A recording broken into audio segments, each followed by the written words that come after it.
அன்எக்ஸ்பெக்டடான Mirchi Siva director Ram காம்போவில் வெளியாகியிருக்கிற இந்த பறந்து போ படம் எப்படி இருக்குது அப்படிங்கிறத நான் சொல்கிறேன். நான் ஸ்ருதி பாலசுப்ரமணியன். இந்த ஊர்ல இருக்கலாம் ப்ராமிஸ் பண்ணுங்க. இந்த ஊர்னா எந்த ஊருடா? இந்த ஊர்னா இந்த மலை, அந்த குளம், அந்த கிரவுண்ட், அவரோட ஃப்ரெண்ட்ஸ்.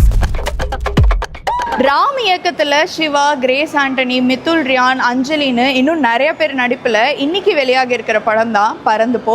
இந்த படத்தில் ஒரு பையன் அம்மா அப்பாவோட டைம்காக ஏங்குறான். அப்போ அவனுக்கு அப்பாவோட ஸ்பெண்ட் பண்ணுற மாதிரி ஒரு டைம் கிடைக்குது. அப்போ அவன் என்னெல்லாம் பண்ணுறான், கடைசியாக அவன் கேட்டதெல்லாம் கிடைச்சதா அப்படிங்கிறது தான் இந்த படத்தோட கதை. ஜன்னா. Yes miss.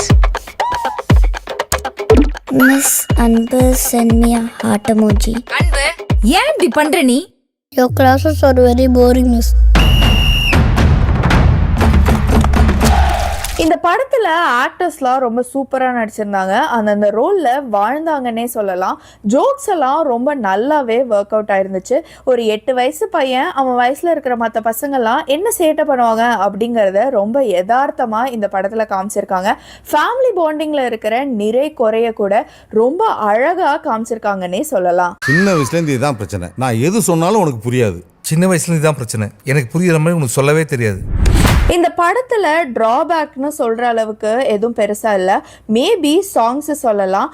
என்ன அடிக்கடி வருதே அப்படின்னு யோசிக்க வைக்கிற மாதிரி இருந்தாலும் ஆன் த ஹோல் ஜாலியாக ஃபேமிலியோட ஒரு படம் பார்க்கணும் அப்படின்னு நினச்சிங்கன்னா இந்த படம் ஒரு பெஸ்ட் சாய்ஸ். கண்டிப்பாக தியேட்டர் எக்ஸ்பீரியன்ஸ் பண்ணலாம்.